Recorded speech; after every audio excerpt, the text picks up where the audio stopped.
arms towards the sun. You feel the warmth of the rays, and then you know you're alive. And welcome to the Bassline, everyone. This forthcoming episode of the Bassline you are about to hear is episode 52, which means this program has just completed its first year of medical freedom dedicated radio. So it's only fitting that we have a guest of monumental significance for this occasion, and we do. I am overjoyed and overwhelmed with honor to be joined this evening by Dr. Christina Parks, trained in biochemistry and molecular biology with a PhD in cellular and molecular biology. She is the founder of VITA, the Vaccine Injury Teaching Alliance. It is with jubilation that I welcome to the Bassline the wise and insightful Dr. Christina Parks. Dr. Parks, how are you today? Thank you for joining us on the Bassline. I'm great, and it's certainly an honor to be on your anniversary show. Well, the honor is all mine. I'm a big fan of yours, Dr. Parks. You're one of the voices as I was seeking out truth seekers and truth speakers in the early phases of the COVID confusion. You were one of the people who caught my ear. As soon as I heard you speak, I just identified with you very strongly. And then you were one of the keynote speakers and one of the featured speakers at the Stop the Mandate rally in DC, if I'm not mistaken. So I Yes, saw sir. you, I believe that was for the second time that I saw you, and I was just a huge Christina Parks fan, Dr. Christina Parks fan, from those early moments. And I was hoping for a long time to have you as a guest on the show. So the fact that it's the 1 year anniversary is like divine from my point of view. But yeah, thank you so much for being here. I want to say before we get started, please check out my Substack. That is one of the best ways of supporting this program. Go to jeremiahhosea.com. You can check out my original music there, or remotelearningchess.com. Schedule your chess lesson today. But basically, those are the means that you can support this program. And as you can see, I am consistent. If nothing else, I'm consistent. This is my 52nd straight week bringing original programming to the Progressive Radio Network, and the incredible guests that we've had, the tremendous quality of the guests has just been overwhelming, and it's just been a total honor. So Who are some please of the help. guests that you had? Oh, you know what? There's been so many incredible guests. I hate to even start listing them because I necessarily will not list other Right, incredible right. people. But I've had legends like, I have to say, Dr. Judy Mikovits. I've had Mark Crispin Miller was my most listened to or most downloaded show, at least. I've had Sujata Gibson, great medical freedom attorney, Bobby Ann Cox, another great medical freedom attorney. We've had Dr. Henry Ely. We've had John Baudouin, the author of The Real Yep. CDC. hmm And we've had 4 vaccine injured individuals, sadly, who have shared their story. Last week, we had the honor and just the harrowing experience of hearing not doctor, but in that case, private citizen Shauna Carroll, who lost her daughter after the COVID shot. So Wow. um, we've interviewed 4 vaccine injured people, but last week was the first time we featured someone who lost a loved one. In that case, the worst situation of all, losing a child. Yeah. So we're just basically addressing this medical freedom conversation from every possible angle. I find every week to be like a different piece of the puzzle. And this show is a historical record for these times. Anyone can go back and listen to the archives and get the point of view of any number of doctors, scientists, lawyers, journalists. And this is for my children to be able to listen to and learn from when they're old enough to understand these subjects, and for all time, because we have some serious heavy lifting to do that's in front of us still in regard to these struggles around our health, around our ability to determine our own health decisions. And yeah, as someone who's protested for many causes, I mean, I protested the Cassini probe with Dr. Michio Kaku was warning that NASA was launching a rocket with plutonium in it, and it was going to circle back around the Earth. And if it crashed into Mm. the Earth, it would be the greatest nuclear disaster in world history. I was out there with Michio Kaku protesting outside the United Nations. You know, all the horrific things that I've witnessed as a citizen of New York in terms of police violence. Amadou Diallo, you know, I was out there going through the subways telling people there's going to be an emergency rally tomorrow because of Right. this injustice that happened. So I've protested for many causes for many years. I've organized through my band Earth Driver. I've organized fundraisers for people of Haiti, for Sudan, for Sierra Leone, for Chiapas, Mexico. And I don't mean to say all of that to toot my own horn or to even go over my credentials now, but just to specifically say that the medical freedom movement is where I find myself now. I find that the medical freedom discussion is fundamental to the broader discussion of human rights. That you can't say I'm a free person, but then other people can arbitrarily decide things need to be injected into you. But then other than Exactly. that, I'm free. So Right. yeah, I Yeah, just think this exactly. is so important. And with that being said, I would love for you to just start out by explaining to us what VITA is and when was that founded? What is the thrust of the organization? Tell us all about VITA and how it was founded, please. So actually, it's kind of a passion of mine. I actually started thinking about this in graduate school in like the mid 90s when I saw them adding really sketchy vaccines to the vaccine schedule and mandating them and moving the vaccines under 2 years old. So that was on my radar. And so I kind of followed it in the subsequent years. And then I just saw, I actually went into teaching after I got my degree and saw these vaccine injured children, all these autistic children. And I was making the connection, but other people weren't because my degree, I did it in the Department of Immunology. So I saw a lot of things that weren't making sense. At the time, I didn't know that the vaccine manufacturers didn't have any liability, and which kind of explains it, right? But and so when finally, when someone locally, actually someone friended me on Facebook, and I'm such an introvert, I wasn't even gonna like accept the friend request, but I was like, oh, they go to my church, you know. Accepted the request. One of the first things they posted was Suzanne Humphreys. I'm not sure if you're familiar with her. She's a nephrologist who started seeing vaccine injuries to her kidney patients. And she went back and looked at the history of vaccination in a book called Dissolving Illusions, which is a must have, a must read. And she had a bunch of videos, and all her scientific papers were cited. And so that's when I really started to launch off into the research. Then I got involved locally. And when I got involved locally, the person who was in charge of the local group found me and they're like, a molecular biologist. Ah, so she set up all of these different local activities, you know, and things like that I would speak at or that I would be at. And I was like, okay, so she just dragged me around Michigan. And they weren't that well attended until COVID. And Mm, I remember it wasn't an event that she had, but it was a local event and there were two other speakers. And honestly, it was annoying to me, not anything to do with the speakers, but because of the time. This was maybe in March of 2021, and they were mm, just starting to roll out the vaccine, which wouldn't come until the fall. But I needed to warn people. And so they're babbling about it doesn't matter what, because this was the issue, right? And people needed to know. So when they had me come up and speak, I detailed the research that had been done by Shizing Li at the Wuhan Institute of Virology and Ralph Barrick at UNC, and showed how they had been creating chimeric coronaviruses for the last 10 to 20 years. And, you know, and I just like put all the dots right in a row. And when I was done, it was just silence. And then everybody just stood up and gave me a standing ovation. Now, wow. the standing ovation isn't about me. I'm a fairly good educator, but what it was about was the fact that they knew something was drastically wrong.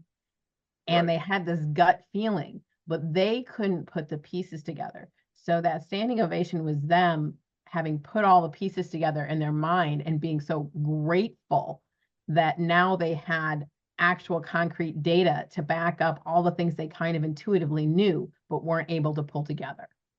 And so after that, I ended up doing a lot of speaking locally, but I was censored.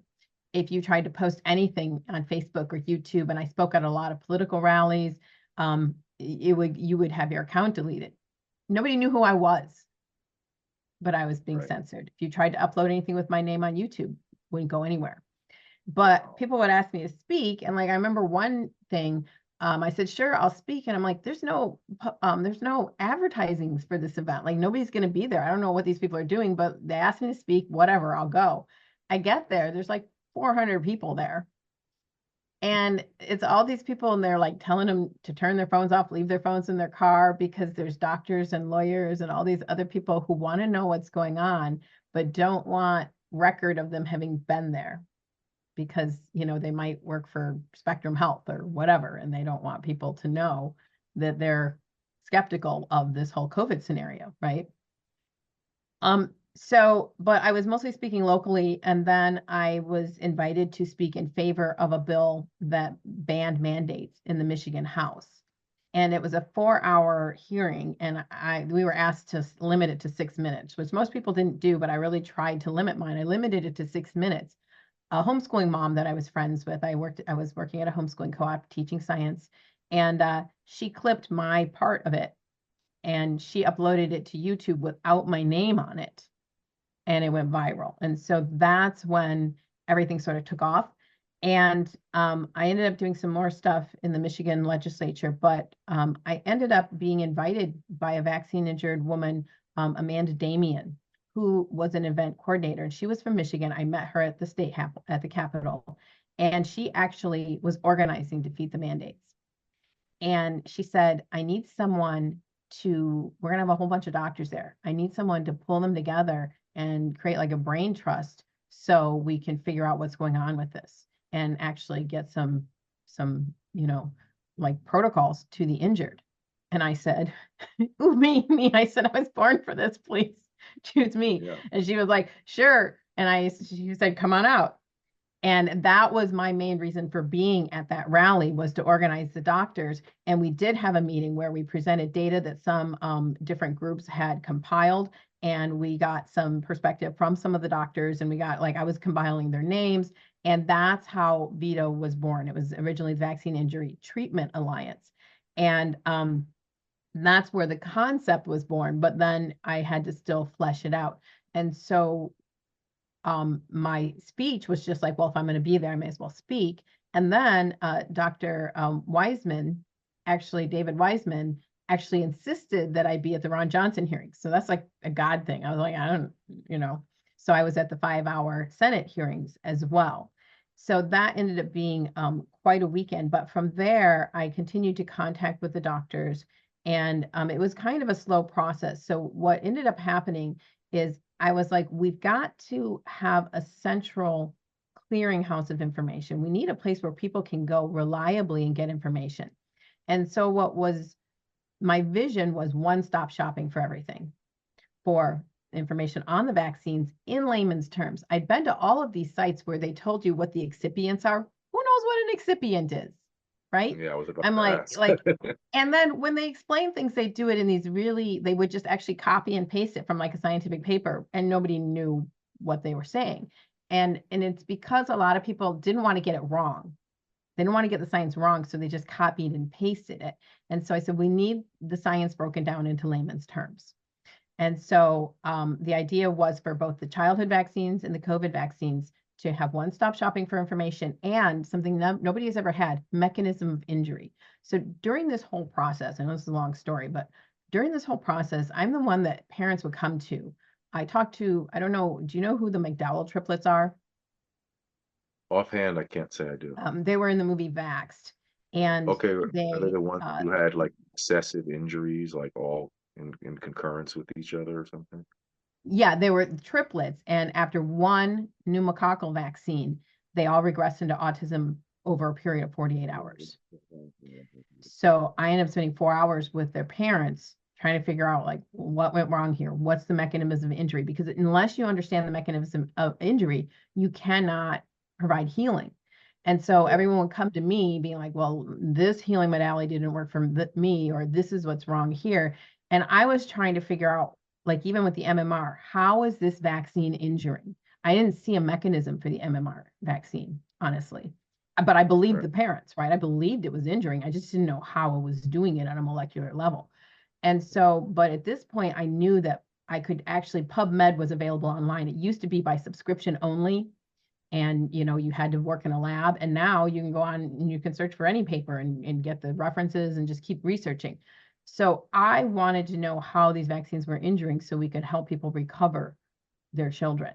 And then with the COVID vaccine, when we were like, okay, now what is this vaccine going to be? And it was like experimental gene therapy. As soon as I heard the platforms, I knew it was experimental gene therapy. I was like, oh my God, like they're not doing this. This is like the most dangerous technology on the planet. And they're just going to give it out to everybody. Yeah.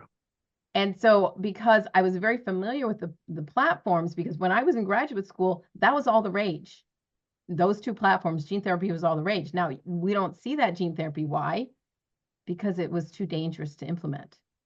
Right. It didn't go right. anywhere. So they thought they'd reformulate it and come out with it as a vaccine. And so I knew that this was possibly the worst idea ever. Yeah. And I went out to try to warn people. And Mm. when at first I actually thought this was biological warfare against the Chinese. And I thought, well, we've got this, like hydroxychloroquine. I was following it ever since December when they were using it in China and doing the research. I'm like, this will block transmission. But I didn't, when they destroyed hydroxychloroquine with those fraudulent papers in the press, I realized that they intended to kill millions of people in order to get them to take the vaccine, and that COVID Right. was never the weapon. The vaccine always was, because they can control who gets it and who doesn't. Right. And wasn't it true as well that hydroxychloroquine was found to be somewhat successful with SARS-1, that it wasn't just an out of Right. nowhere thing? There was the background for it as well, right? No, there's like, I mean, there's just decades of research. Yeah, it was used with SARS-1. It was used with MERS. It was used with HIV. And of course, Tony Fauci's seminal work was on HIV. So he absolutely knew that hydroxychloroquine had the potential to shut this down because it's used as an inexpensive treatment for HIV in third world countries. So he absolutely knew about the broad spectrum antiviral activity of hydroxychloroquine. So that's why they already had that. I mean, now in retrospect, you can see they already had that lined up to destroy hydroxychloroquine. Ivermectin, I think, was a surprise, but they knew they had to destroy because in animals that get Ebola, there was only one thing that they ever found was effective at it, a repurposed drug, and that was chloroquine. So hydroxychloroquine is a more effective analog of chloroquine. Right. So basically all the animals died except for those that were injected with chloroquine. So these were already published papers, and that's why like the average person can't go into the literature and find this. But as I was researching, I was finding all of this. And so I'm like, we need, like, this is one of the safest, most well understood medications on the planet that is spread around Africa and third world countries like candy, given to pregnant women and children and everybody. But now we're banned from having it. So we should all have hydroxychloroquine and ivermectin in our cabinets, and you still can't get it. Yeah. Because of things like, what if they, they do something with Ebola or Marburg or whatever. These are broad spectrum antivirals, antibacterials, antifungal, anti-cancer, anti-inflammatories. Both drugs are both. Mm. Right? These can prevent the deep state from destroying you. Yeah. And they're incredibly, incredibly safe.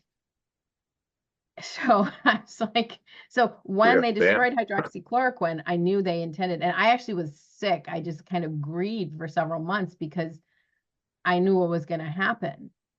And then I was trying to tell people not to take a vaccine, but my voice was going nowhere. That was even before I, became a little bit more better known. And it was very, very, very painful to have this information and then just watch everybody run out and get the vaccine, knowing that it was going to destroy them. Yeah.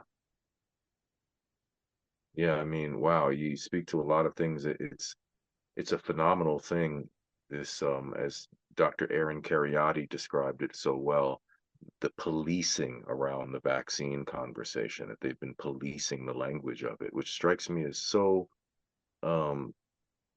ironic in a way, because I've been saying it in different articles, different episodes, this notion that we would question any consumer product more than this thing being injected into you. It's like, wait, no, talk about the, which is the best blender to buy? What's the best family car to buy? What's the best golf club? But if something being injected And into then you, don't ask any questions. when we said it's experimental gene therapy, they shut us down. No, it absolutely isn't. And I had people say, are you worried about coming forward and taking such a strong stance on these? Like, no, I have a freaking PhD in this. I know what the hell I'm talking about, like. Oh, and that was fascinating what you said as well in terms of your name being censored so aggressively, which is, I don't think people understand really how this censorship occurred. It was so aggressive. It was So so they knew who I was before anybody else did, and they knew I right, had and that was credentials. brilliant that the video without your name on it was the one that went viral, because if your name was on it, it would have been suppressed instantly. Right. And of course they I think by the end of the week it had about 200,000 views, but the end of 2 to 3 weeks it was, going on like 2 million views. But by that point they had started to take it down, but people download it and upload it and re-upload it, and it's in it's in German and Russian and like with subtitles and stuff like that. So, but so Crazy. so VITA emerged out of the past few years. Yes, and because I had already been researching like mechanism of injury, but because it's like, how do you find that one video? How do you find that information? And I'd done so much research. I'm like, I know so much.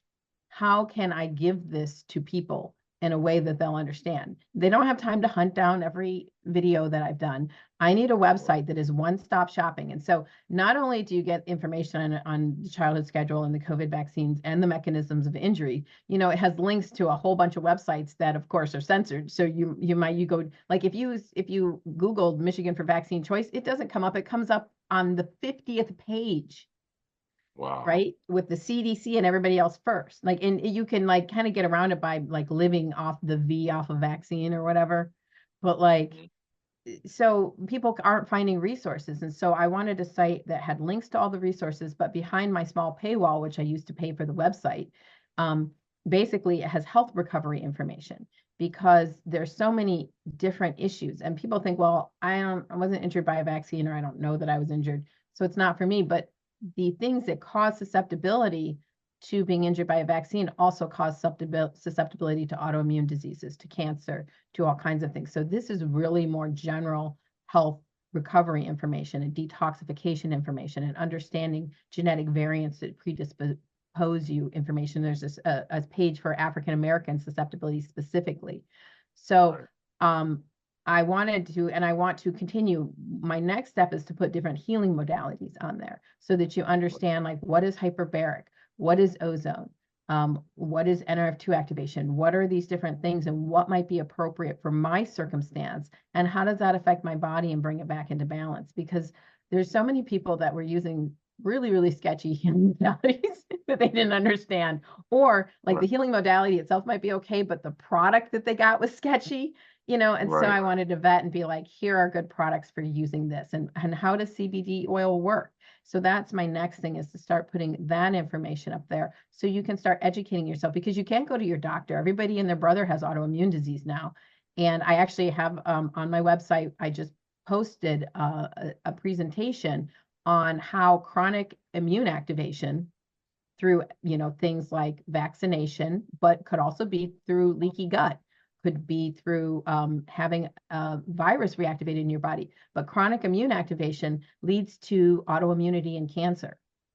And people weren't making the link for that.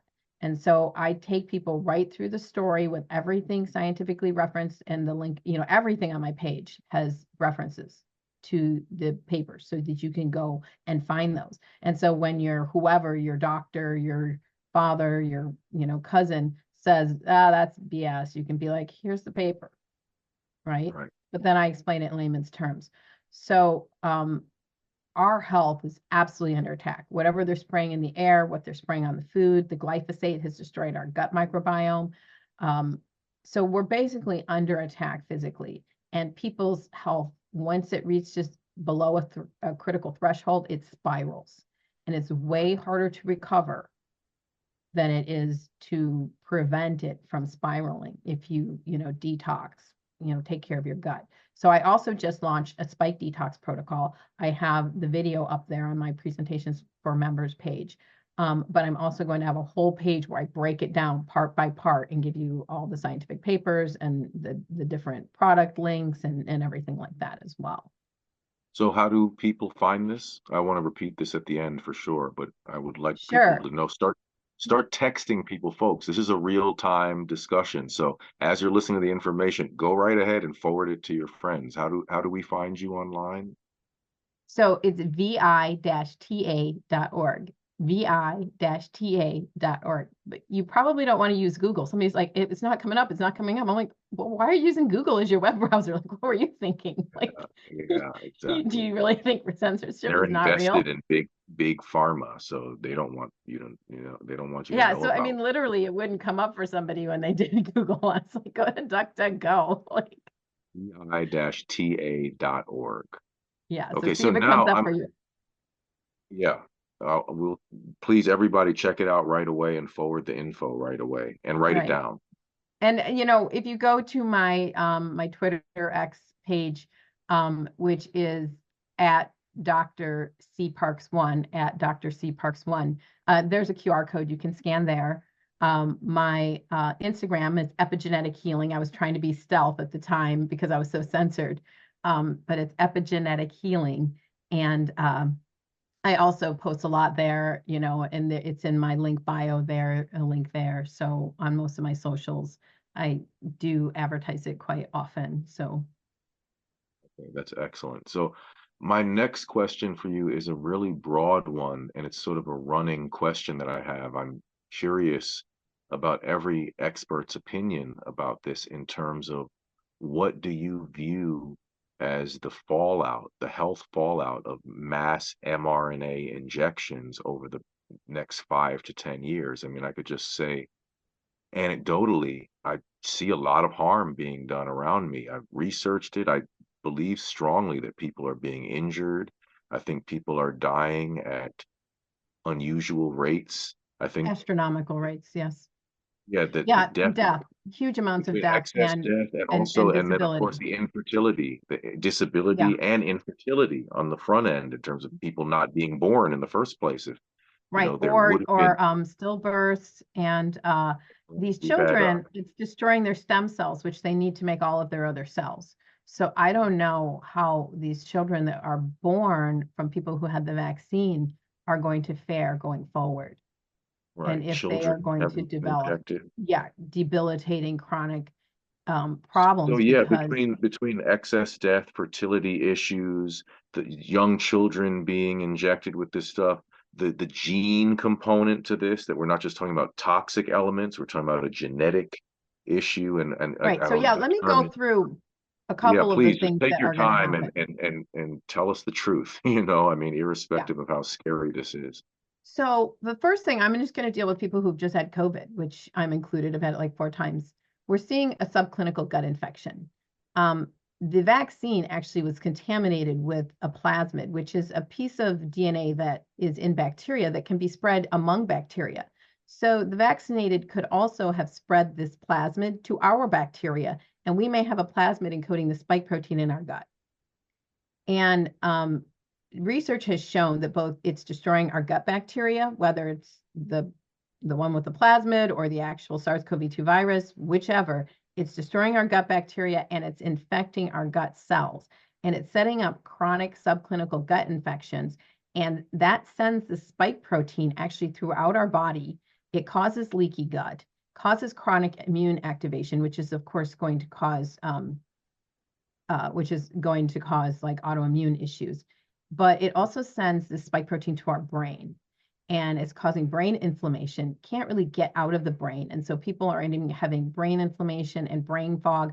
Wherever it is sending the virus or the spike protein, whichever, the spike protein is accumulating in cells and turning them into a conglomerate zombie cells that do nothing but pump out an inflammatory cytokines, which causes massive inflammation. So this is leading to huge amounts of dysregulation of the lining of our blood vessels, which is contributing to the clotting. Right. It is leading to fatty liver when the inflammatory cells are in the liver. It's leading to neurological issues when those zombie cells are in the brain. And this could be just from having COVID, not even just from the vaccine. Obviously, it could be from both. So everyone is chronically inflamed. Practitioners are telling me that everyone, regardless of whether they've had the vaccine, they're actually changing their standard, like what they consider normal, because everyone is so highly inflamed. So whether you've had the vaccine or COVID, we're seeing a large amount of chronic immune activation. When your immune system is chronically activated, what happens is it turns off your killer T cells. What do your killer T cells do? They kill pathogens. So now we've just disabled people's immune systems, right? They're not fighting stuff off, especially if you were vaccinated. We have very, very clear data that every vaccine that you get disables your immune system in a stepwise fashion. This is going to turn the vaccinated into super spreaders of everything: mold, fungus, bacteria, viruses, everything. They're going to be producing large amounts, and it doesn't matter how healthy you are. If you're sitting next to them and you're inundated with these huge amounts of virus or bacteria or whatever, you're going to take it in and you're going to struggle with it, most likely, because a healthy person kills most of that, and it doesn't breathe out. Like, it's a misnomer that, like, I see a lot of people that are trying to protect people still wearing masks. And all you're doing, all of that is an incubator. You're breathing out that virus. It's warm and moist. It's accumulating on the mask. You touch the mask, you touch something, somebody else touches it and touches their eye, and now they've got a whole bunch of virus. If you are healthy and have a healthy immune system, you are killing most of that virus and you are not breathing out very much.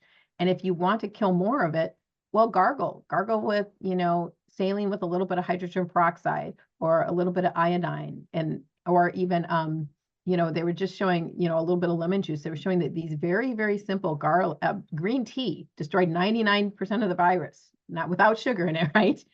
You gargle with that and you're killing the virus. So don't wear a mask, gargle with something, it kills the virus. But if your immune system is compromised, you are becoming a super spreader. So we're going to have people super spreading all kinds of stuff because their immune system compromised. The other thing that your T cells do, which, this hyperinflammation, this chronic immune activation shuts down your T cells. The other thing that they do is they scan and they destroy cancerous cells.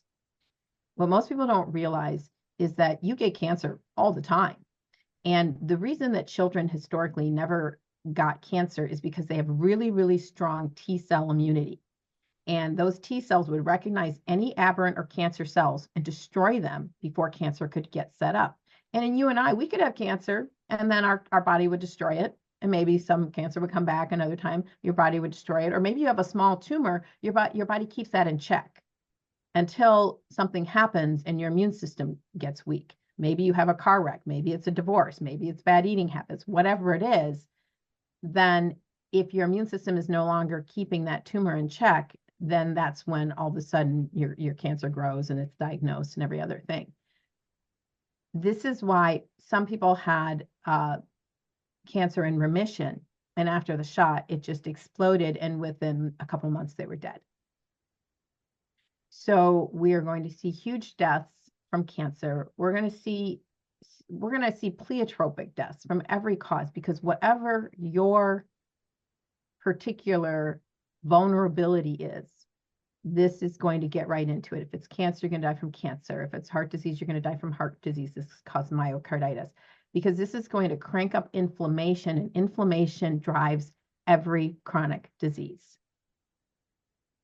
And if you don't heal your gut, if you've had COVID, and I address all of this in my Spike Detox protocol with some ideas for general people, and we're going to have more practitioners on consistently to address different aspects of this. So this is going to affect all of us. And it's, I know people who have perfectly healthy diets that fast 3 days a month, they have inflammation. So this is an all of us problem, not you poor suckers out there who aren't, whatever you think the diet is that everybody should be on, that don't do what I do, right? Right. So I think that it's going to, and what some people don't realize is that, one, we in the first world, we took all the vaccines, right? So we're going to have all these super spreaders. And so we're going to have more chronic disease floating around, including new SARS viruses or whatever. In the third world, they didn't. They had better innate immunity. They're not going to have as many of those problems. But what many people don't also realize, and I think this was one of their intentions, and you had Judy Mikovits on, so she could probably address this, is that we have all of these animal viruses and human retroviruses in us that we got from the vaccines. The live viral vaccines spread animal and human viruses to our bodies. So a certain percentage of the US population has a bunch of latent viruses in them.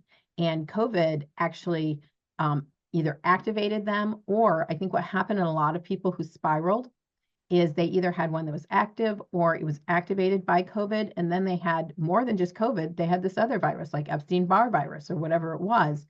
And that allowed their inflammation to just spiral out of control.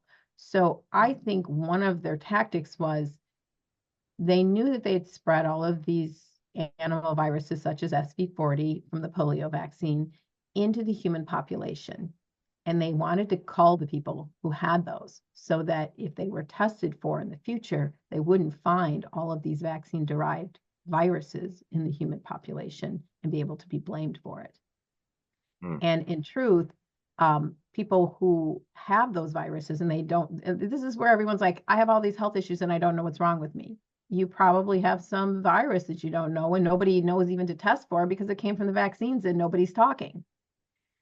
And Judy Mikovits obviously did a lot of work on that with the mouse xenotrophic murine leukemia virus, XM, I can't remember exactly what it was called. But anyway, so that put us really at much greater risk than populations who are not highly vaccinated, and is one of the reasons I believe we had such high mortality in response to COVID, because our systems were already compromised with these exogenous viruses. Interesting. Very interesting. Well, I also really would love to discuss with you. I mean, I'll say in advance, this is one of these programs that I regret from the very beginning that I only have 1 hour to talk with you.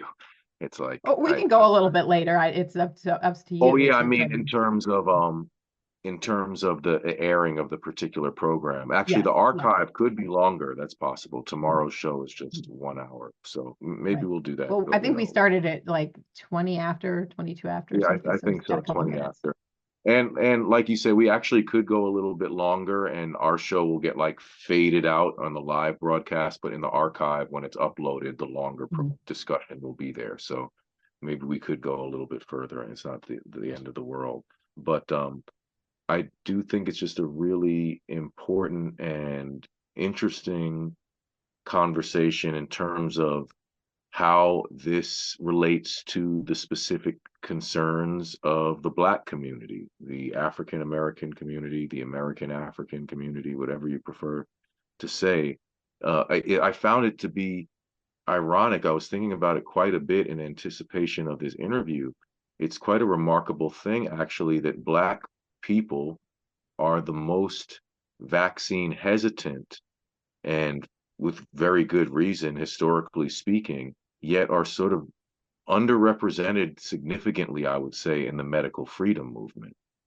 And I'm wondering what could be done to bridge that gap. So with that in mind, could you describe for people who just may have never even thought about this, how do a lot of these things relate to the Black community in particular ways that might not apply necessarily to non-Black people?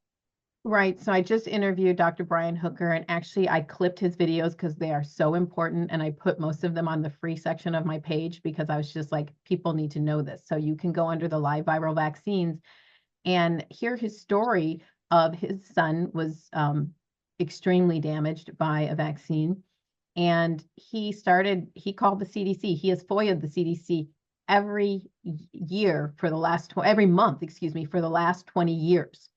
So finally, one of their senior scientists, they commissioned them to do the study.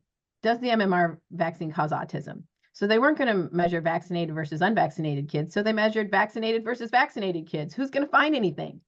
But they did.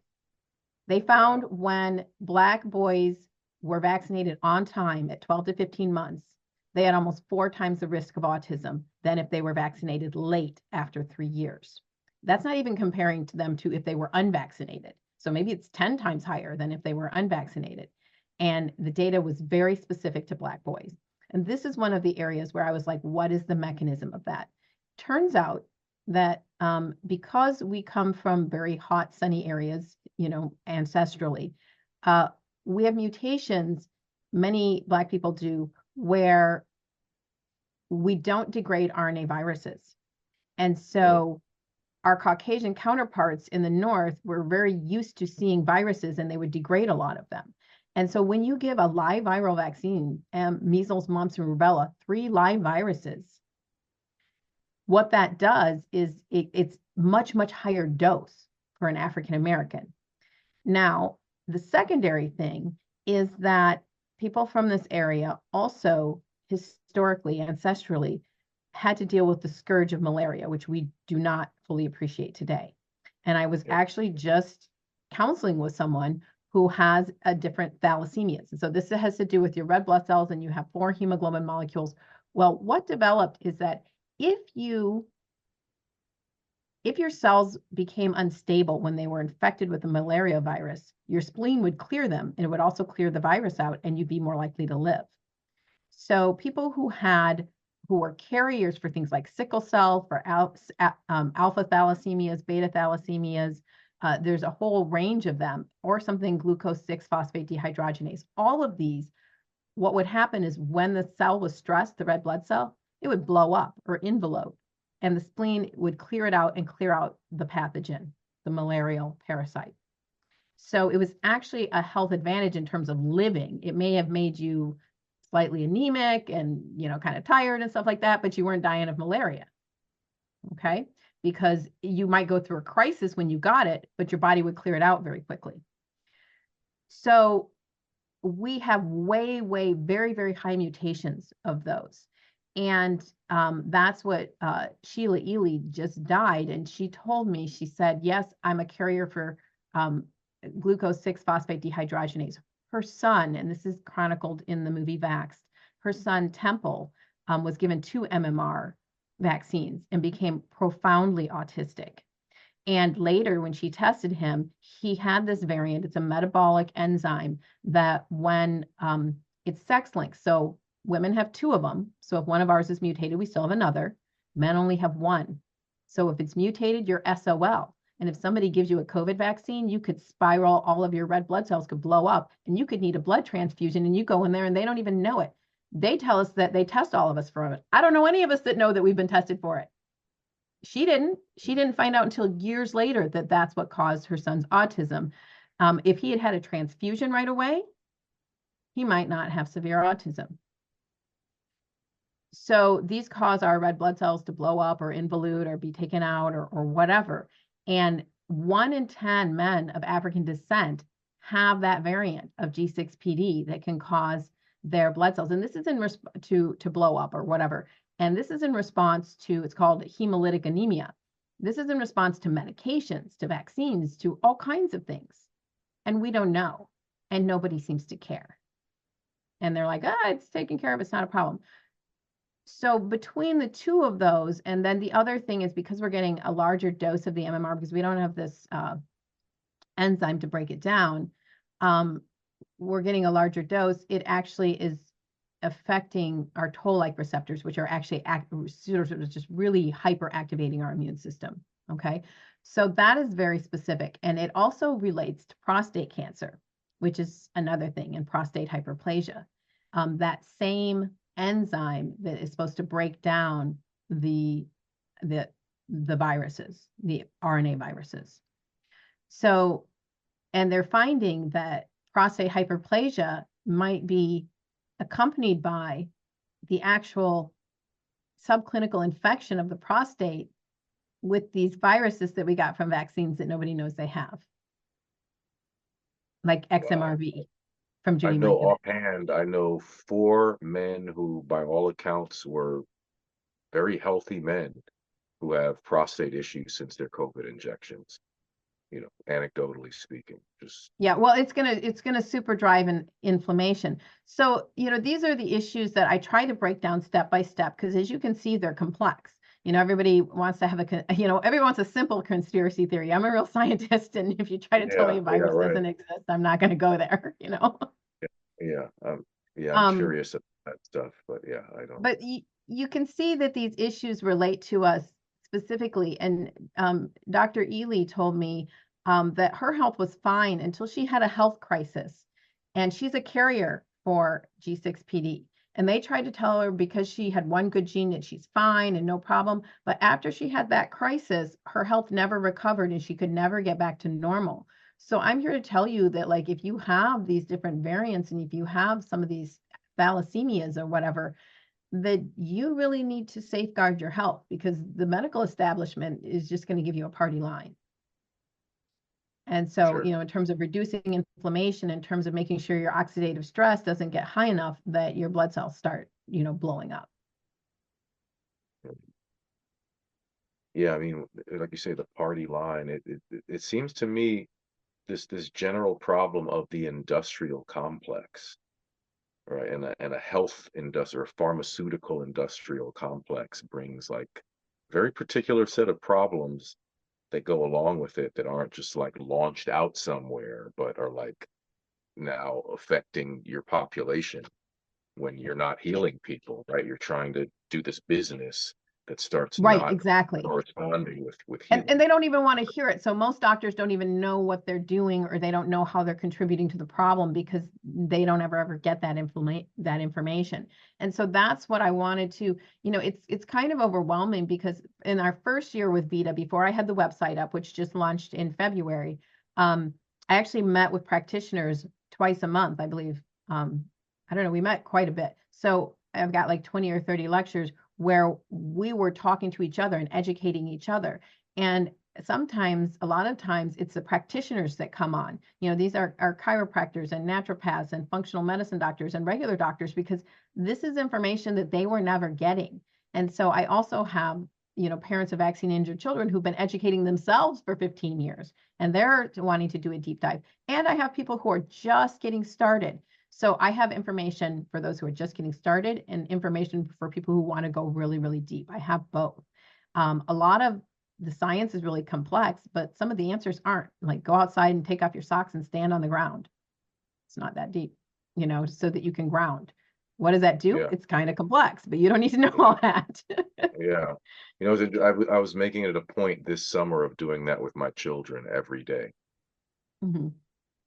Yeah, And especially with it's all this EMF exposure. And so, and I'm also educating myself as I'm educating others because, a lot of times if I'm going to present a topic, I know a lot of the information, but I always do a deeper dive and validate and have the scientific rationale. I have different tests and what they are and how to have your practitioner give them to you because a lot of times they tell you you're fine because they're not doing the right tests. Do you have yeah, autoimmunity? Did they test you for that? What tests did they do? So I have a lot of that information behind the paywall on it. And because it's really scary for some people, but we absolutely have to take control of our health or we're not going to make it, or we're going to just be like barely, limping along. And so yeah, this is really a place to start for me. I'm an educator. I believe my gift is kind of bringing complex scientific topics down in a way that people can really understand them.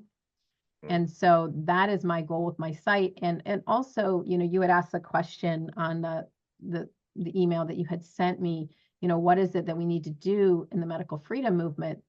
Um, yeah.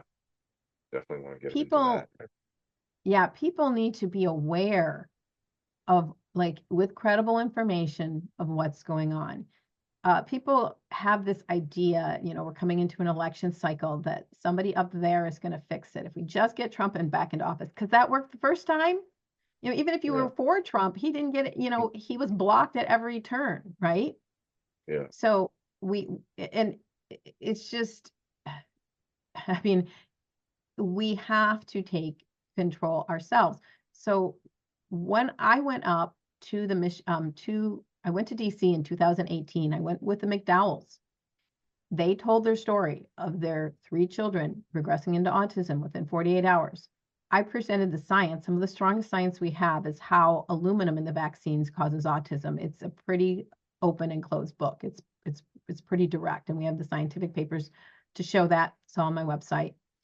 I presented the science. They presented their story. Let me tell you, those people just blanched. And they were like aides and stuff like that. So I went to all of our different, representatives and senators, but it doesn't matter what they thought because they're bought. Like those specific individuals I know are probably going to question vaccines. The point being is that until everybody knows, just like everybody knows now that smoking's bad for you, until everybody knows, in terms of it, that it's sort of reached a threshold in our society, it's not going to change because of the money involved. Yeah, there's something that's so strange. I mean, since this is the 1-year anniversary episode, and you said we could go a little bit longer, I might have a couple extra questions for you, but I do want to take the time just to convey as quickly as I can this sort of personal story from based on the last episode that we did, the last interview that I did with mother of Auburn, Shauna Carroll, who I mentioned took her injection. If you heard the episode, she took it to go on a class trip. As soon as she went on the trip, her health was just deteriorating. Next thing, she's in the hospital, 3 heart attacks, like total collapse of her health, like just very tragic, just terrible story to hear, just very difficult. So I sent this to people, as I do, just trying to share the information, which is the purpose of this program. I sent it to somebody who they said their response was, "Oh, that's so terrible. It is nothing worse than losing a child, et cetera, et cetera. But she should consider that it was something other than the vaccine that caused the collapse of her child's health." And she said she referred to her own health issues, and she said, "I had sepsis and my lungs collapsed, and this was something that was totally out of the blue. So people have health problems out of the blue, and you shouldn't assume it's the vaccine." So then I explained, well, with the COVID shots, we have the problem of mRNA, we have the lipid nanoparticle, we have plasmid DNA contaminations and different vectors of injury. And we kind of went back and forth. And the just a little bit. myocarditis has sort of been proven beyond a shadow of a doubt. Right, myocarditis, right? I mean, so many things, in fact. I said 1,291 side effects previously undisclosed, according to the Pfizer documents that they attempted to hide from the public. But I quickly got the response of, well, please don't send me any more of this anti-vax information. It's very triggering to me, the person said. And my response was, well, if I send you someone's firsthand account of their own experience, it's not about vaccines per se, it's about someone's life experience.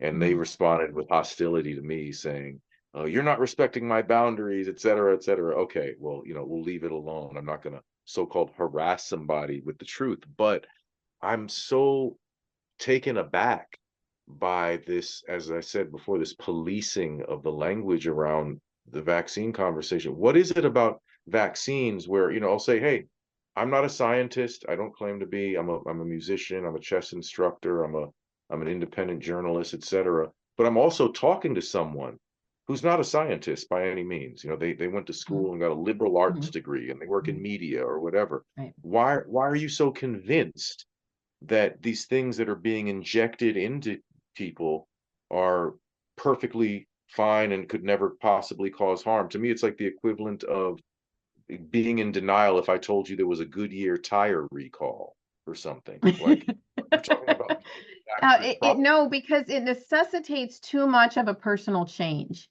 And it's so funny that I'm in this space because I remember when I went to the All Black National Convention to talk about the COVID vaccine, and I knew Brother Riza Islam, who I hadn't met really yet, was going to be there, but I saw him on the flyer.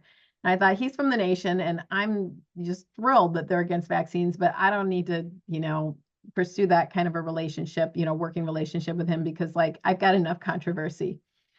Right. putting Of course, gasoline now on we work fire. together quite closely. Right. And I just, I just laugh because I just, I have to say, because this is really, I think, the same thing. And these are among the people, like most of the people who follow me are medical freedom people. I post what I thought was a super innocuous post with Simone Biles and Jordan Childs and Rebecca Andrade. And, kind of a celebratory thing because they're just I amazing and they saw were that. That was supporting them awesome. and the sisterhood and everything. Yeah. And the backlash I got, why are you making this about Wow. color? This is just another, political, whatever, you just have a victimization mentality. I'm like, I'm Oh, come on, celebrating them please stop, overcoming. you know? So Yeah, so does it's kind of somebody, interesting you say that because I saw that post earlier and some of this stuff kind of crossed my pre-conscious without you even saying it, you know. and I But was go ahead. asking the same exact question. What is so triggering? Like I put all kinds of posts. Maybe I'll get 5 likes, 10 likes. Like this has got hundreds of comments, right? What is so triggering about this post that I made that all these people had to come on and tell me about it? Like they're Mm-hmm. taking their time to tell me that, like, why do you have to make everything about race? Yeah. I'm like, I'm celebrating something. You might Oh. want to take that. And so the point is they were triggered. They were triggered. The same as the vaccine. And so what do they have in common? Not wanting to really look at a painful issue, wanting Right. to heal the wound lightly and believe it's about the color of my skin or some political agenda, not about overcoming 300 years of subjugation and slavery and the epigenetic trauma that's involved in that, not to mention the relational and economic trauma and everything else. No, we're not going to look at all of that. Y'all are Right. just trying to make it about Black power and, you're a victim and you need some money, or Right. I don't know. Like, Right. Right. Yeah, but I hear you so much. to me, both of them, and so that's why it's funny I'm in both of these spaces. I'm like, oh, could I be more Yeah. controversial? Thank you. Um, Yeah. is because it's really about either ignoring the wound altogether. I want to ignore this wound. I don't Yeah. want to look there. Don't make me see it. And that's what they're asking you. Don't make me see it. Whether it's the Like a vaccine Substack issue article right or there. the race issue. Yeah. Don't make me see it with any amount of reality. If you want, if I set up a straw man for them that they can knock down, fine, that's great. That's what they want. They want to knock down the racial issue and the vaccine issue with a little straw man and feel like they've dealt with that issue and they can go along their lives with their blinders full on. Right. Right. Yeah. Yeah. You make such great points. And it's so, I find it so strange myself.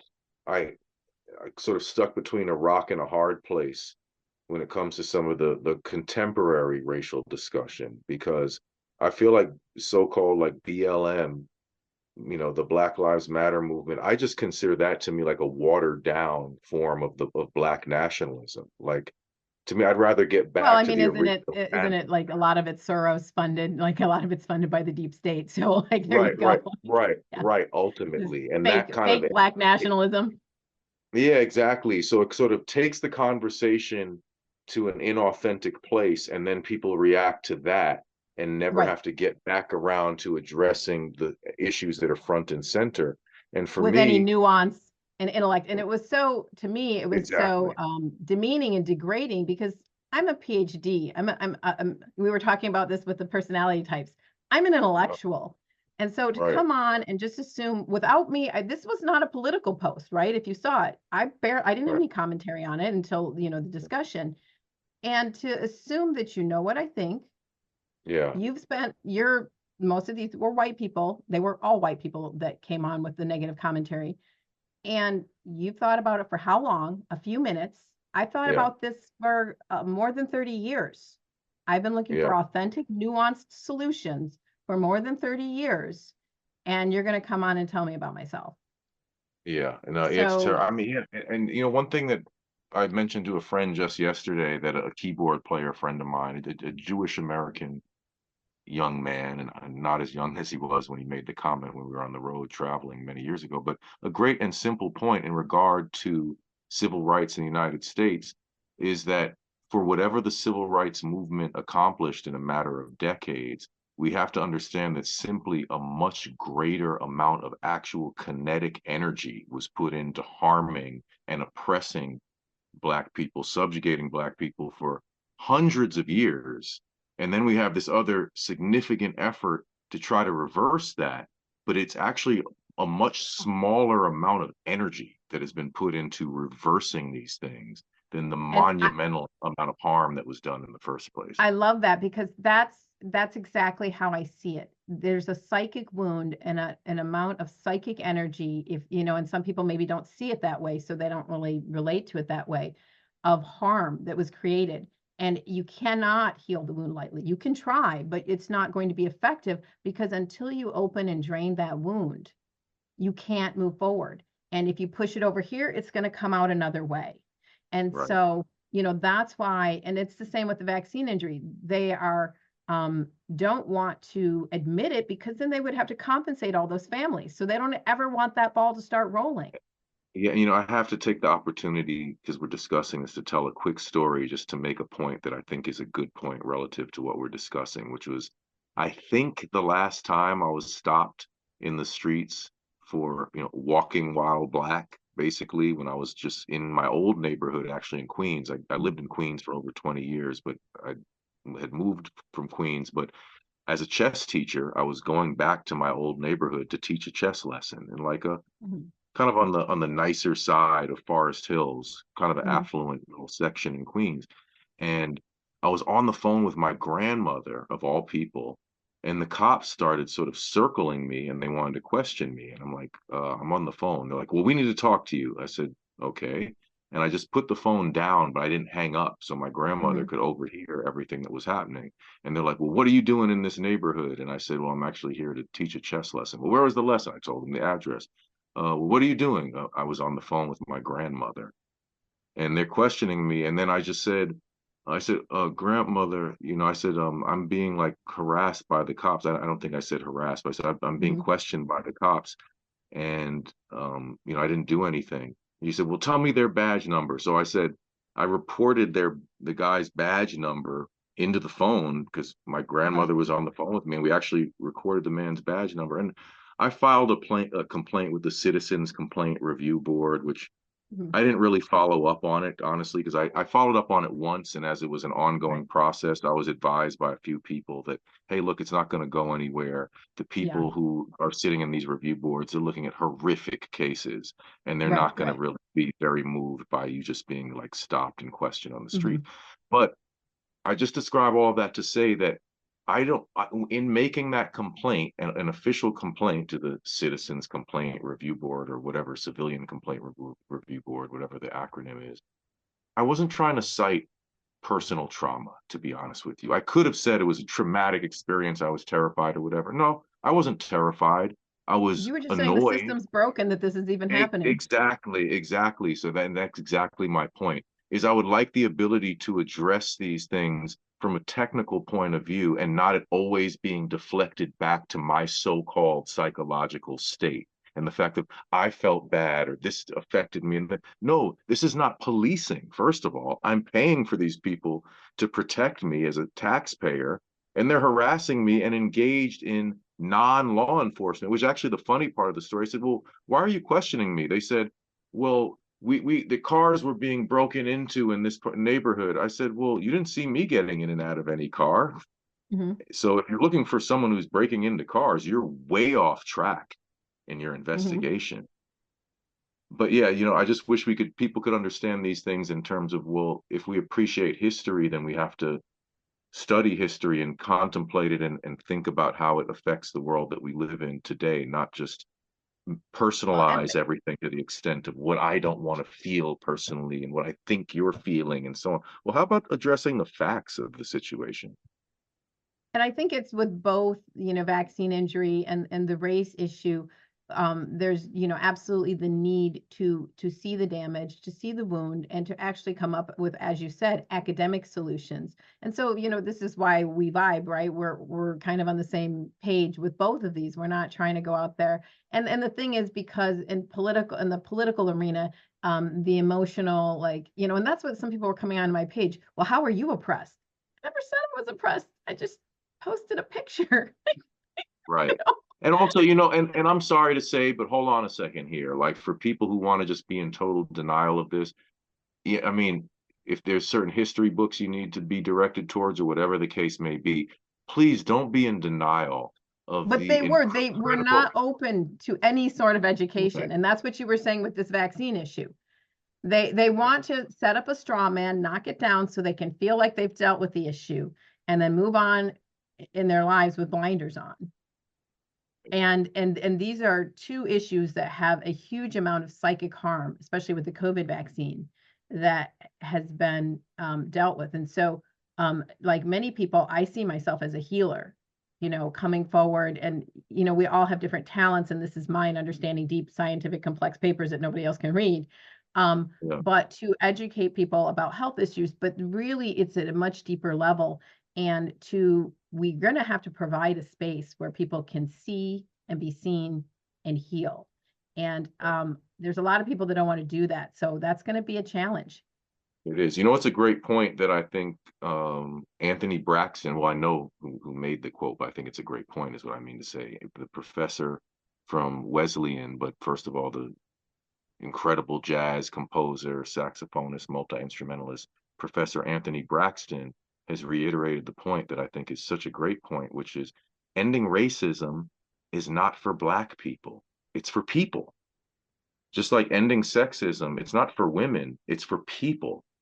So as a human race, we can reach our full potential. Don't think of it as doing a favor for one particular group. It's for all of us to move past these things. That's why, if we take the analogy and move over to sexism, for example, well, I understand that there's patriarchal forces in this world that have oppressed women, that have denied women opportunity. And so I don't want to be a part of that. I'm not going to be in defense of the patriarchy. I'll say, as much as I do respect manhood and the need for strength and manhood on the one hand, well, yes, I also want women to be treated fairly on the other hand. And I don't think that there's a contradiction there. I think that's just a plain and simple thing. But for some reason, people get defensive. And if they're associated with the oppressive group, they instinctively feel the need to defend that position somewhat. And just instead of saying, well, no, I want things to be better as well, from my point of view. So let me ask you, since we have a little bit of extra time here and you're being so generous on this anniversary edition of the Baseline, I would like to kind of go back to a really fundamental question now in terms of vaccines in general, because again, as we discussed offline or off air, I should say, online, but off air, the idea that for one, I was not a so-called anti-vaxxer going into this. I just had total distrust of this COVID agenda that was foisted upon us. I wrote 2 articles, 1,000 Red Flags, and you didn't see one of them, volume 1 and volume 2, about all the red flags that alerted me to the fact that something was really amiss with this COVID thing and their need to inoculate everyone. But then, through becoming the host of this program, I've spoken to many incredible doctors who have had a variety of fascinating things to say about vaccines, including several doctors who were not anti-vax also, like me, Yet. before this event, Yeah. and then have admitted, I've had several doctors admit that they weren't per se anti-vax before this, but if they refer back to their education pertaining to vaccines in their medical training, it was frankly glossed over. It was just, oh, vaccines are great, give people vaccines, end of lecture, basically, was how they described it. And then you have a few people who were the old school anti-vaxxers, and I wrote an article about that as well, called Hats Off to the Old School Anti-Vaxxers. But going back, and I guess specifically, I'd like to ask you about the polio vaccine, because if I'm taking a chance that this is something that you've studied, but I gather you know something about it. That's the one that's upheld as well. That's one of the greatest accomplishments in history, and well, no one can deny the wonderful achievement of the polio vaccine. Well, I know that for one thing, there's one thing that most people haven't heard of from people I've come across, which is the Cutter event. So that's just one thing offhand. But in general, um, has the polio vaccine gotten too much credit, for one thing? And is the polio vaccine not a harmless thing, that is only a beneficial thing as it has been described? Like, could you give us a Right. little bit of a history lesson, or just a fact lesson Yeah. pertaining to that? So yeah, I actually do a lot of lecturing on the polio vaccine. It's super fascinating, and I've done a deep dive into it, and there's many, many different aspects of it. There were two polio vaccines. One was the sugar pill. It was oral. It was a live virus. The other was an injectable, and it was supposedly inactivated. And the Cutter incident happened when they knew that they couldn't inactivate it totally because it would change the conformation of the virus, then it wouldn't give you an immune response. So they didn't inactivate it enough, and hundreds of thousands of people got polio. Of course, they didn't tell you it was from the vaccine. They acted like it was a polio outbreak, and some of the people ended up on iron lungs and died. And of course, they admitted that many, many years later. However, the bigger problem is that live viruses are grown on cells, and in the past, they were grown on animal cells. And in the case of the polio vaccine, they were largely grown on chimpanzee and monkey kidney cells. In Africa, they were grown on primary cells, which means they actually either infected the animals or took the actual tissue from the kidneys after the animal was dead and grew it on the living kidney tissue. And those animals had simian immunodeficiency virus, some of them. So they grew a virus on cells from animals that could possibly have viruses such as Ebola, simian immunodeficiency virus. And then they took that and gave that vaccine that then had those adventitious viruses in it to millions of African people. And then we're supposed to believe that HIV actually came when it's always some Black people that bashed in a monkey's head and ate their brains that got SIV from it, as opposed to injecting millions of people with a polio vaccine that was derived from growing it on monkey kidney cells, where the monkeys or the chimpanzees, they use both, may have had simian immunodeficiency virus. In the States, they developed a cell line called Vero cells from monkey kidneys, and they knew that they had a plethora of these monkey viruses in them. So while they were making the vaccine, they noticed that when they did a test of the vaccine in hamsters who don't have really great immune systems, they developed huge tumors. And they immediately said, oh, it's probably one of these monkey viruses from the cells we're growing in it. Immediately, they knew it was a monkey virus that was contaminating the polio vaccine. They said, it's a monkey virus. We don't think it's going to affect humans. So while we figure out which monkey virus it is, let's just go ahead and inject millions of people and give them the sugar pill. Interestingly, even though the sugar pills were way more contaminated with the monkey virus than the injection, actually your mucosa of your intestines is used to seeing viruses. So that didn't actually create a problem. A lot of those people didn't really get infected with this monkey virus. However, many of the people that were injected, they were not having those injections were not as inactivated as they were supposed to. And as a result, SV40, simian virus 40, became endemic, which means humans have it. They have it to this day, and they spread it to one another. And so when they tested, it's called SV40 because it's the 40th monkey virus or adventitious virus that they pulled out of these cells. There are like 40 other, 39 other viruses, and they're like, this 40th one. And the reason they knew is because that's the one that caused cancer in the hamsters. And so now there's actually a good bit of data showing that it is a cancer promoting agent in humans. Now, it alone isn't likely to cause cancer, but in conjunction with other predispositions, especially in the case of like mesothelioma and some bone cancers, it is actually a highly predisposing factor to developing carcinomas. And so this has been published, and now they're trying to walk it back and be like, those data aren't very clear, and da da da da. The data are pretty clear. And so there are other studies where they actually grew the polio vaccine on cells that were not contaminated. Maybe they didn't use monkey kidney cells. And those populations that got the polio vaccine do not have this simian virus 40, SV40, associated with these types of cancers, where they can go in and get these tissues from people with cancer and type it and find that that virus is in there. So the other thing that I want to say about polio is that it likely was a disease of susceptibility. So polio had been around for hundreds of years before that and was never really a problem in humans. And it only seemed to become a problem when we started using a large amount of heavy metal containing pesticides. And so it's likely that it damaged the gut microbiome. Polio was mostly seen in children, and some of it may have been actually direct toxicity of kids, like going through orchards where they were spraying or swimming in swimming holes where there were pesticides. And so it may have been heavy metal poisoning. It was always in the summer. And so one of the now hypotheses is that these heavy metals and pesticides and stuff compromised the gut, which allowed this virus, because polio is actually a virus that infects the intestines, to actually go through the intestines into the spinal cord. And so it was a compromised gut that defined the susceptibility to it. And it was the chemicals in our environment that caused the susceptible gut. And in children, the spinal cord and the gut are much closer together than in adults. So it was easy for it to go right through the gut into the spinal cord.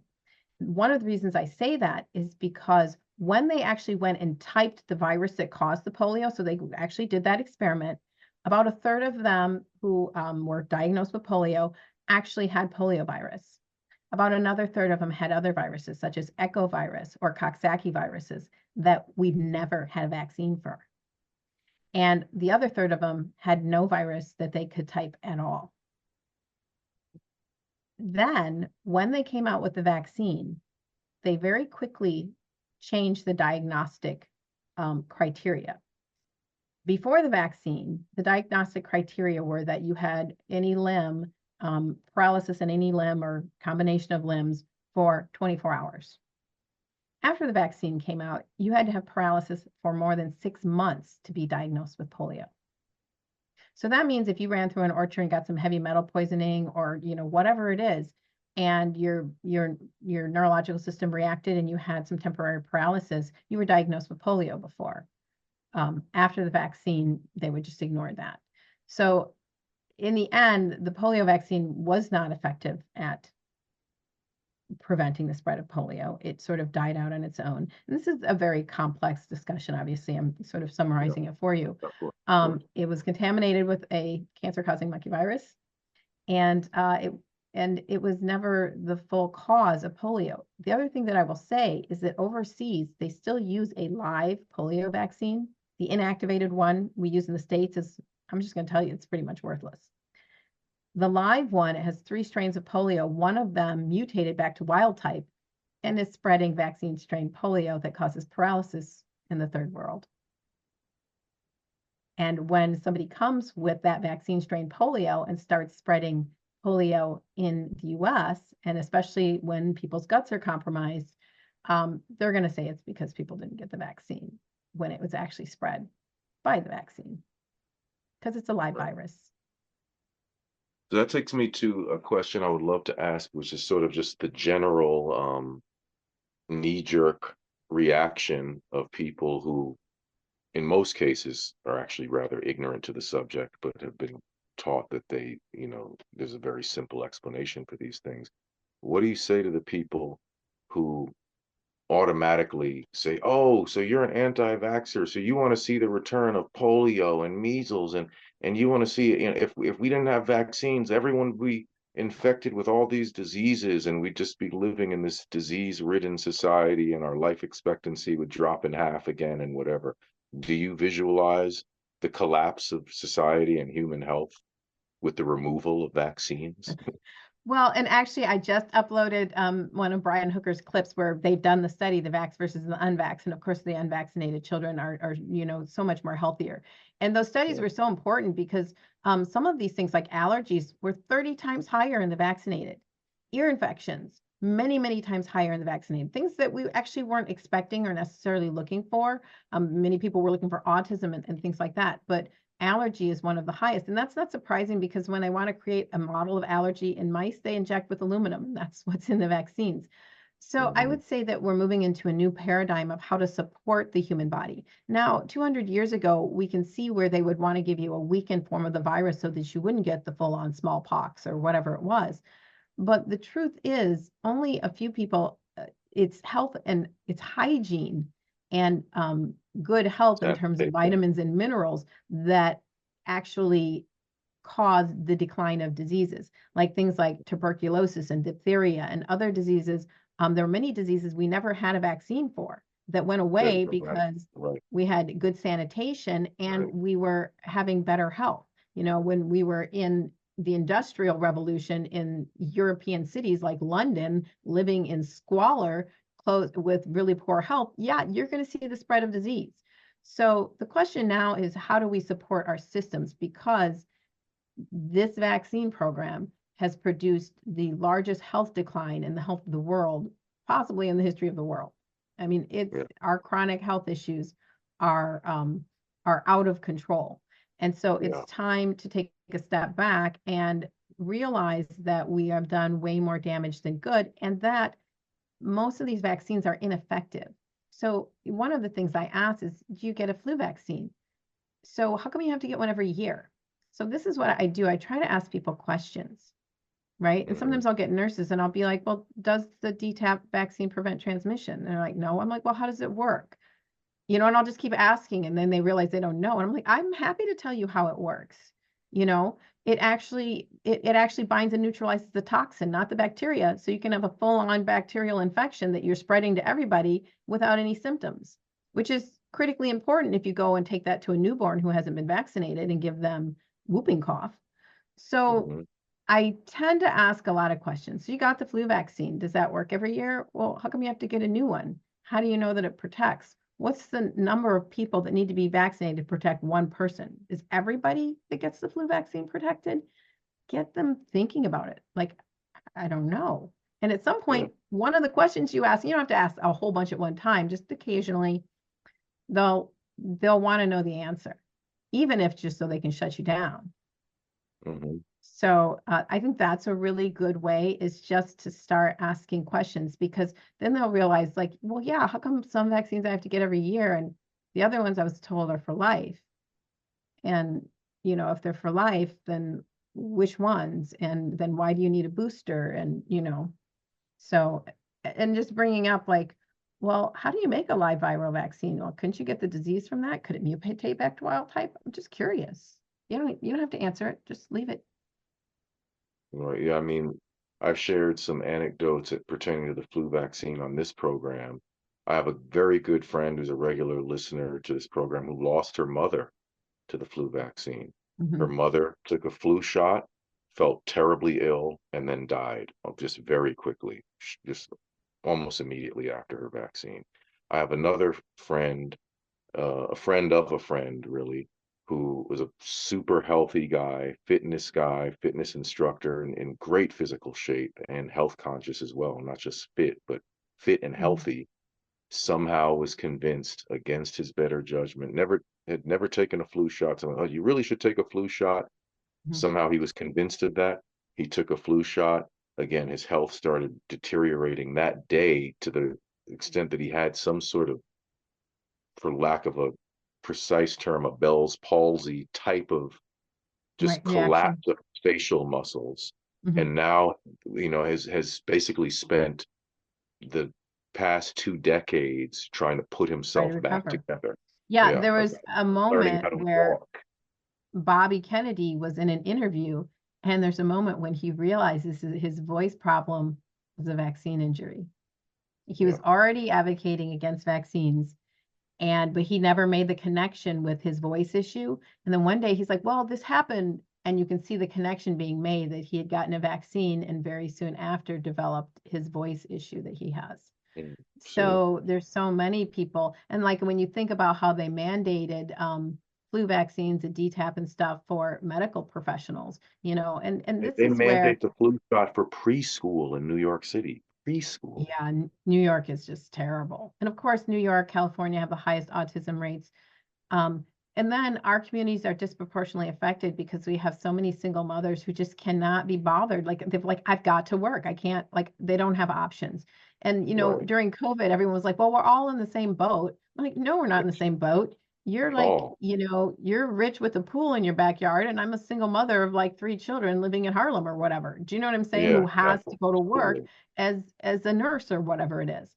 So we're in the same storm. Some of us are on a life raft, like others Right, are like in a, right. Some of us don't even in a have a life. luxury cruise liner.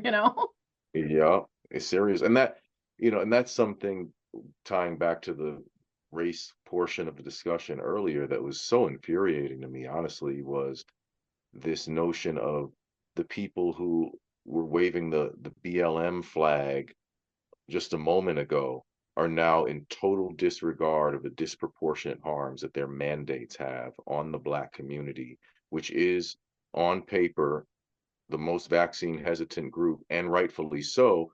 And then I just simply could not stand how they were trying to invoke Tuskegee as a thing to gloss over. Oh, well, Black folks are hesitant because of this thing that happened way back when, which is the Tuskegee experiment. But if we could Which was just, run by the CDC.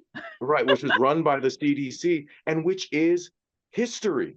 Yeah. Like, I'm sorry, It I'm not ended in going to disavow 1970. I was history. born in 1970, Right. you know? And it took place over the course of 40 years Yes. as well. So this was an ongoing atrocity by the CDC. And we're saying, yeah, we don't think that those mechanisms of harm or that mentality that disregards us, we don't feel that that has been corrected. So we remain distrustful, and rightfully so. Well, Not, oh, we need to get you over your superstitions and that kind of thing. No, it's not superstition, it's historical fact, which is right. the basis for And our the thing is, concern. they knew masks didn't work at the time. Like, this is where it upsets me, because I'm like, they knew masks didn't work. They knew that people of African descent have all of these blood disorders, and that wearing a mask puts you into crisis for a disorder you don't even know you have. What is going to happen? You're going to go to the hospital. They're going to tell you have COVID and put you on a ventilator, and then you're dead. So there was so much disproportionate harm. Like, Black people should not be wearing masks if you have any kind of predispositions to these, thalassemias, or, any of these blood disorders of not carrying enough oxygen to your tissues. So, but nobody was talking, nobody was having that conversation, and it just was killing me. And the thing is, like, we knew how to take care of this. So if you're a scientist, I don't know if I have a door open or something. If you're a scientist, you would know that basically you could put UV lights on things. You could put UV lights in the bathrooms. Like, this went on forever. So there was plenty of time to put, they were like, stand 6 feet apart. And then everybody was using the same Meyer keypad, the same grocery keypad to touch their number in. They could have put, like, UV lights on those, and in the bathrooms, and, like, wait 5 minutes and then you can go in. I was saying this is being spread through the toilets. There's ACE receptors. This is being spread oral fecal, and people are not making the connection. So there's so many things. We knew how to prevent the spread of the disease, and the mask was to make you think you were preventing it while enabling you to spread it, because they wanted to spread it so that they could roll out the vaccine. It's also a ubiquitous advertisement as well. Just this constant reminder of this Yes, disease yes, that we're in a remains pandemic. We're in a here. pandemic. Things are not normal. Yeah, I mean the mask thing was obvious to me. My analogy for that was, me basically taking water, pouring it through a sock into a glass, and handing you the glass and saying, "Here's Yeah. some filtered water. I just Here we filtered your go. water." Well, I would like to address one last thing with you since you're being so generous with your time, and it's pertaining to the vaccine injured. And I am in contact through my journalism with many vaccine injured individuals, and I'm hearing now something that I wasn't really hearing as much a year ago, but there's a new level of frustration amongst the vaccine injured because I feel, or I've heard many of them express, or one woman comes to mind in particular, but I know she's not the only one with this feeling that there are a lot of doctors who have sort of made a name for themselves in the medical freedom space, but then have become like supplement salesmen and are just, they're expressing so much concern about the vaccine injured condition, but vaccine injured people are feeling abandoned, they feel jettisoned. what do you think could be done to start getting into some more sort of rigorous treatment of the vaccine injured, both healing them and acknowledging them for what they've experienced, what they've been through in terms of the unlawful nature in which these products were forced on everyone and the safe and Right. effective lie that led them into this. But what could be done for the vaccine injured now to start getting more care? What could be done to start creating more of a synergy between the dissident doctors and the vaccine injured who feel abandoned at this point? So I think this is a complex issue. Absolutely. First, the people who are COVID vaccine injured, I think, had an expectation deep down that when people understood that they would get help, Mm, that they would be helped. Those of us who have viewed this from a more, have been in this fight for a longer time, um, knew that that was not going to be the case.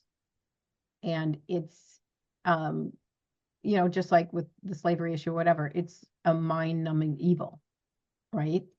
So it's hard to even grieve and wrap your mind and heart around that level of trauma and pain that has been inflicted on people with no solution. This is why I started at the beginning. I didn't say, let's go here, or let's go there. I said, I'm going to do it myself. I'm one person. These are my hands. I do what I can because I could do nothing or I could do something, and I chose to do something.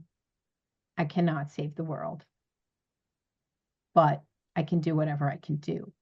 And I knew that no one, well, I won't say no one, but like the establishment was not going to support this. There are scientists who are doing studies. They cannot go public with them or they will lose their funding. So it's up to us to read the scientific papers and start putting things together. So I think that there has been, again, an attempt to heal the issue lightly. For whatever reasons, I've always gotten the people who are like, yeah, that treatment, that didn't work for me. What's wrong with my son, my daughter, whatever. And so I've always looked deeper. So I think many people, and then I would hear, they would say, I went to this doctor and that didn't work for me. And I think that there is a need to feel like you're doing something. So, and I've told people, I don't want to feel like I'm doing something. I actually want to make an impact in turning this around. I don't know that I'll be successful or not, but I can at least be true to my intention and I can be honest. And so I think that with some doctors, when things don't work, they either switch gears and go in another direction that's more comfortable. And so I think an issue of humility really has to be invoked here, where you actually cry with the person and say, I don't know. Here's what I know. Here's maybe what we can try. This is yeah, super complicated. And I do yeah, have a detox protocol that tells you what elements it has to have. And so then I do suggest certain products, but the issue isn't, it's understanding what elements, here are all the things we're dealing with, not just like, here's my spike detox supplement, take it, you'll be fine. right. And so I think that there's a desire to help, but you need to step back and have a lot of humility to say, this is really complex and we're going to take it one step at a time. And we're going to see, one of the issues is like a lot of these people were not into health at the time. Like they weren't into taking control of their health. So they don't really know how to detox. They don't know how to eat right. They don't know how to reduce toxins in their environments. This is something that people have spent years doing. And when you're seizing several times a day, it's a really difficult situation to be in. So I grieve for this problem. I do. Yeah.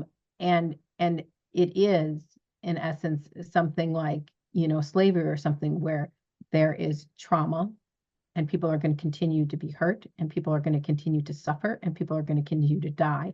And there are not the resources. There are not the resources to fix it. There just aren't. Yeah, So we have been raised on Pollyanna stories on television where someone comes in and saves the day.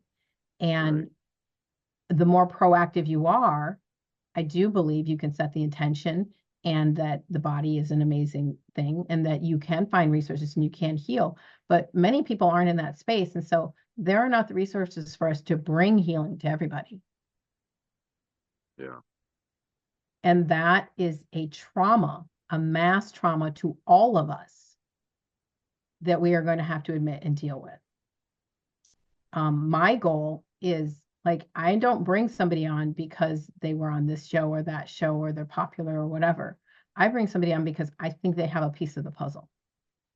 Right. And so that's why I started this, because there are actually few people that have the depth of scientific understanding. I'm not a medical doctor. The depth of scientific understanding of the systems of the body, of the signaling that has to go on of the immune system, and also have spent the years understanding mechanism of injury of these vaccines. Right? There are few people that can put that together, because many of these people are just waking up, right? And that can identify, like, I can hear somebody talk and I can really identify if I really think they have something to offer the conversation, right?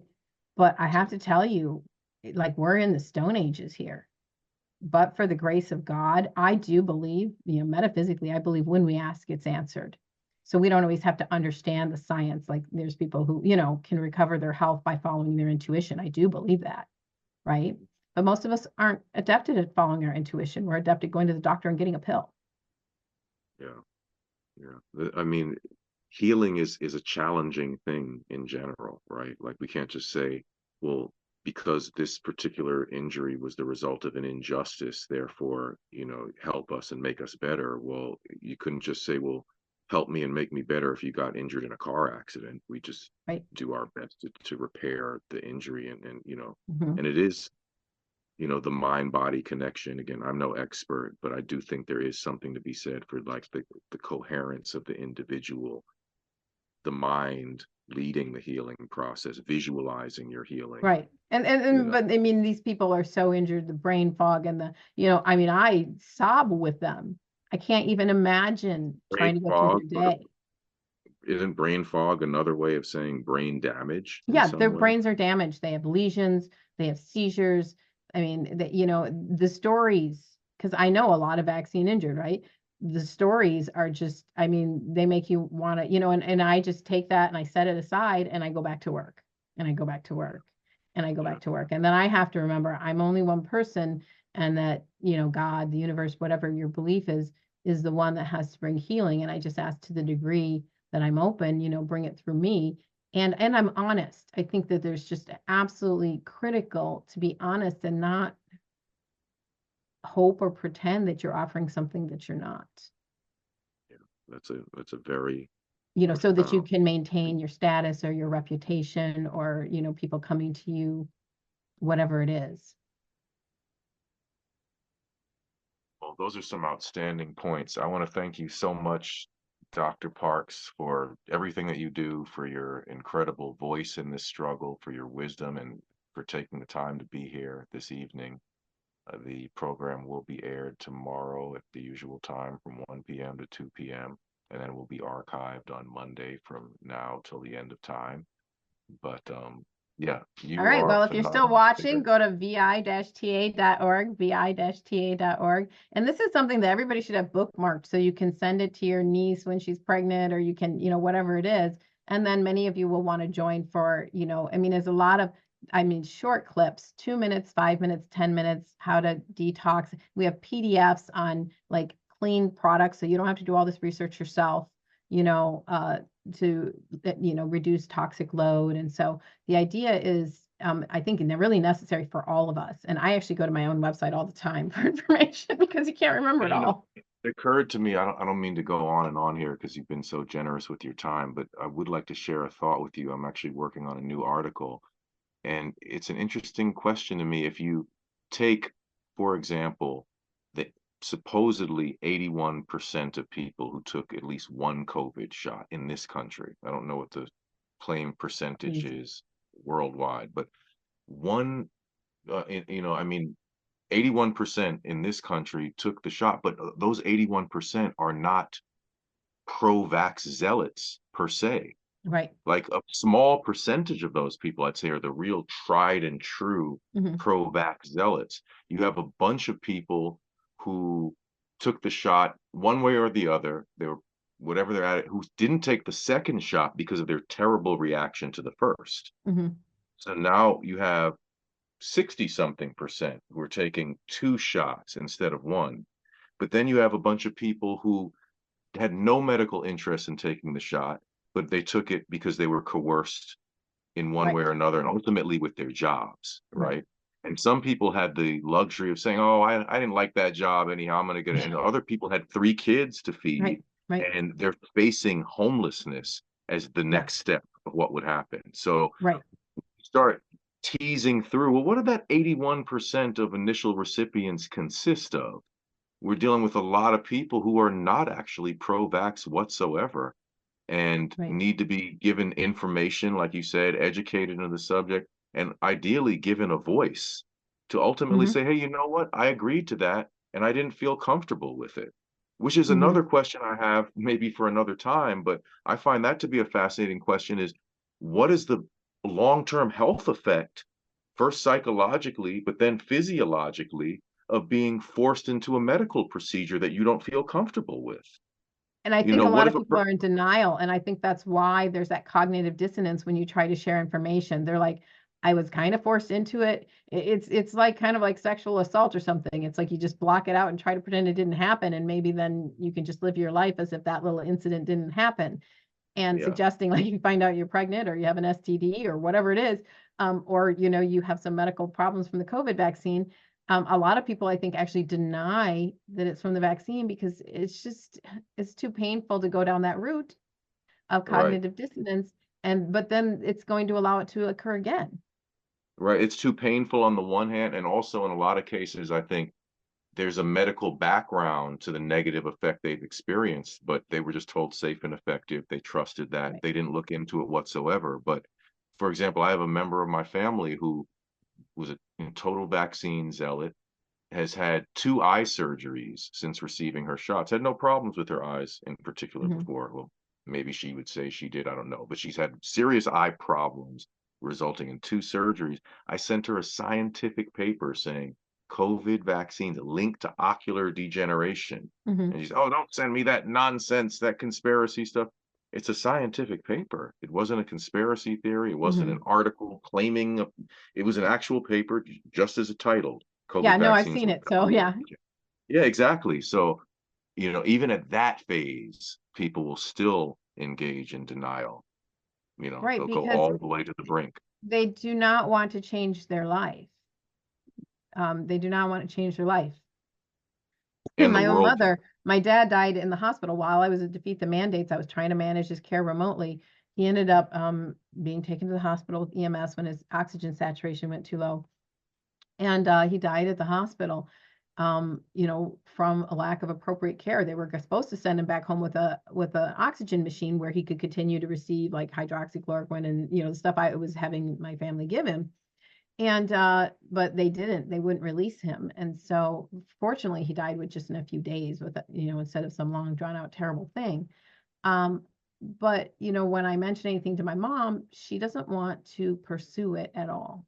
yeah, And so people do not want to go through the psychological trauma of it's admitting very whatever true. they're going to It's have to very true. admit. And there's also the fact of, I have to say, very sadly, because I do this work that I do with the interviews and the articles that I write, many good friends have come to me behind the scenes and basically said, "Yeah, I'm messed up now," and they Right. know they're vaccine injured, but now their their moment of courage is to admit that to me, but they're not going to go public with it, so to speak, because they Mhm. know then they're incurring the wrath that is endured by the so-called anti-vaxxer. They have a health problem to deal with, Yeah. and then they don't want to castigate themselves Mhm. socially as well, Mhm. and they know that Mhm. will be the result, which, as Aaron Right. Siri pointed out, what a stupid thing to call the vaccine injured anti-vaxxers. Yeah, they were the Anti-vaxxers ones that don't got the take vaccine. vaccines, Yeah.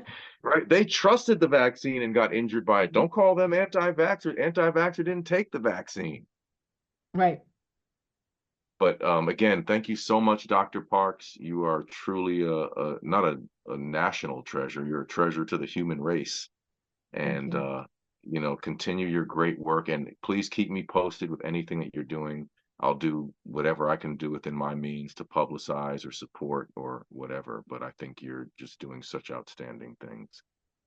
I sure will. Okay, it was so great to have you on. Enjoy your evening. Yeah, you too. Stay in touch. All right. Bye-bye. Good night.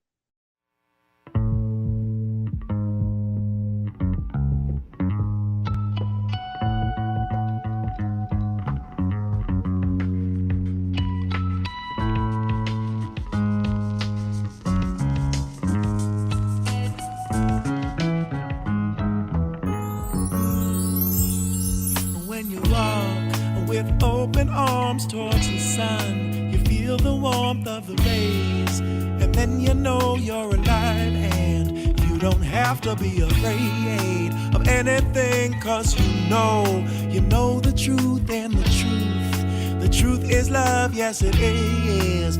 Wasn't what they said to you, or anything that you learned from a book or from the news. It's not like that, 'cause it's a thing. It is something that you do. Doop doop doop doo. Doop doop doop doo. Doop doop doop doo. Dib-on baby did long. Doop doop doop doo. Doop doop doop doo. Doop doop doop doo. Dib-on baby did love's the highest truth. Nothing could be higher than love, my friend. Love's the deepest truth. Nothing could be deeper than love, my friend. When you stop and you take the time just to think about your life, you'll recall the ones you love and the ones who were always there for you. Better thank those friends better. You better make amends. Go and tell them now, yeah, yeah. Tell them what they mean to you. Doop doop doop doo. Doop doop doop doo. Doop doop doop doo. Dib-on baby did love. Doop doop doop doo. Doop doop doop doo. Doop doop doop doo. Dib-on baby